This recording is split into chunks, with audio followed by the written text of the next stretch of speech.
Glycolysis occurs in the cytoplasm or cytosol. It is an anaerobic process, which means no oxygen is required for it to occur. It is also the only metabolic pathway common to nearly all living organisms, suggesting great antiquity. And so the first molecule required to start glycolysis is actually glucose, which is a 6-carbon compound, as you can see here. And so once we have our glucose, 2 phosphates attached to either ends of the compound of the 6-carbon chain, which makes it very, very unstable, and so glucose breaks into 2 3-carbon chains, also known as pyruvate. And so this action requires energy, because molecules require energy if it breaks apart, and so 2 ATP is used up. So once we have our 2 pyruvates, NAD comes along and strips each molecule of its electrons. So NAD turns into NADH. And this happens to both of the pyruvates. And this action of stripping each pyruvate of its electrons generates 2 ATP per pyruvate. So now we have 4 ATP. However, we did use 2 to split apart the glucose. And 4 minus 2 is 2, so that leaves us with only 2 ATP as a result. So what was once 1 molecule of glucose, after glycolysis has turned into 2 molecules of pyruvate, 2 ATP, and NADH.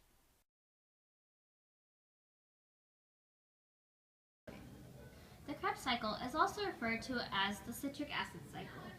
This is an aerobic process, which means that it needs oxygen in order for it to happen. It is also located in the mitochondria of the cell. We know that 1 glucose molecule yields 2 pyruvate molecules. In the beginning of the Krebs cycle, one of the carbons from the pyruvate molecule is combined with oxygen. This then leaves the cell as CO2, or carbon dioxide. This 2-carbon chain that is left is called acetyl coenzyme A, or acetyl-CoA. Next, an NAD plus and an FAD molecule pick up hydrogen and energized electrons from each pyruvate molecule. This then creates NADH and FADH2. Each pyruvate molecule can yield up to 3 NADHs and 2 FADH2s. This means that each glucose molecule, which equals 2 pyruvates, also equals 6 NADHs in total and 4 FADH2s in total. Next, enzymes then bring together a phosphate with ADP in order to create 1 ATP per phosphate. So, at the end of your citric acid cycle, you are created 6 NADHs, 4 FADH2s, and 2 ATP molecules. Fermentation occurs when there is no oxygen present after glycolysis. So of course, if there's oxygen present, then it goes straight through the Krebs cycle. However, if there isn't any oxygen present, then fermentation occurs. And so of course, this is an anaerobic process, and it occurs in the cytoplasm, and so no special organelles such as mitochondria are needed for this to happen, because many simple bacteria and yeasts actually do fermentation, and they don't have these special organelles. So the first step of fermentation is actually the products of glycolysis. So here we have the 2 NADHs and the 2 pyruvates produced after glycolysis. And so we know that the NADHs originally stripped the pyruvates of their electrons. However, in fermentation, these NADHs are now putting the electrons back onto the pyruvates. And so without the electrons, the NADHs become NAD, and they are recycled back into NAD, and they are reused in the process of glycolysis again. So the NADs leave, and we are left with pyruvates, which are actually our waste products. And so now the pyruvates are our waste products, and they become known as lactic acids. And we all know that if a lot of lactic acid builds up, like when you're working out, a lot of these acids build up in your muscle cells, and This is why you feel sore the next day. And so the more fermentation occurs, the more lactic acid builds up in your cells, and basically the sore you feel. And that is fermentation in a nutshell.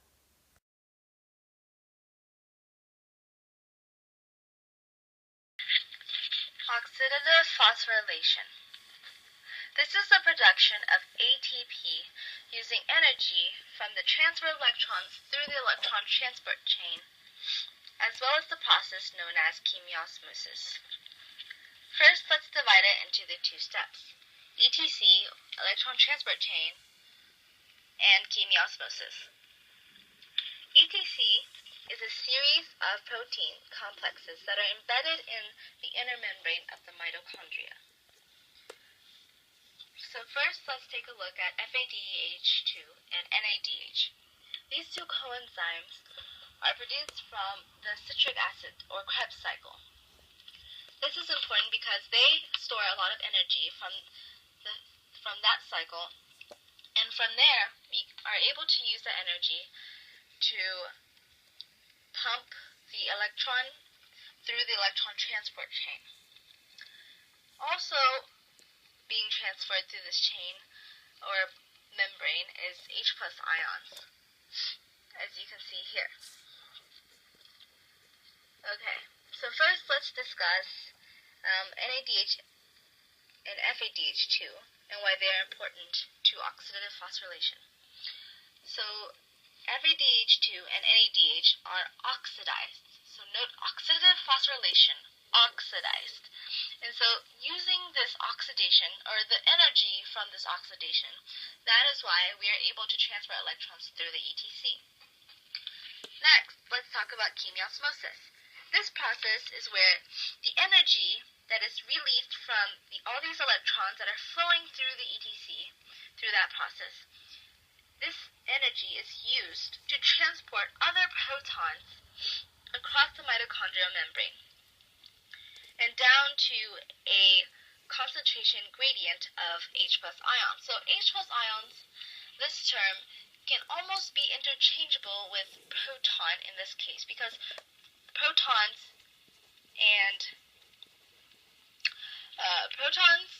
oxygen, and electrons are combined together in order to form H+ ions, or hydrogen ions. So these hydrogen ions at the chemiosmosis process is very important, because this reduction of the three things that are combined together lead to a waste product that we know today as water, or H2O. And all of this is very important. ETC and chemiosmosis is very important because all this energy that is generated through the ETC and generated through moving these H+ ions help pump the ATP synthase, which is the fifth protein we can see here. And this is absolutely crucial because the oxidative phosphorylation process is the biggest ATP payoff of cellular respiration on the whole. And so all this stuff from the ETC, the energy from the ETC, and the concentration gradient from chemiosmosis is used to be able to generate ATP through the ATP synthase. And let's look at the ATP synthase slightly more detailed. We start with ADP, adenine diphosphate. Note di equals 2, right? So there are two phosphates. And in order to create a third one, or to make it adenine triphosphate, we must phosphorylate this process, and thus it becomes ATP. And this is why it's called oxidative phosphorylation. So oxidative from the ETC process, where NADH and FADH2 are oxidized, as well as phosphorylation, where in ATP synthase, ADP plus a third phosphate combine together to form ATP. And so this process is very crucial so that all this energy can be stored in the mitochondria, and this is where cellular respiration comes out with the output of 34, in best case scenario, 34 ATP, which is a whole lot more than the 2 to 4 that can be created from glycolysis and Krebs cycle combined. And so let's take a look at the net input and output so that we know what goes into this process, oxidative phosphorylation, and what comes out of it. So first, let's take a look at input. So input, we have ADP, we have oxygen, NADH, FADH2, and H plus ions. And if you'd like, you can say the third phosphate, but it's not absolutely necessary. And we can see the output will be the 34 ATP that can be generated, as well as H2O, which is the waste product from chemiosmosis, and NAD plus and FAD.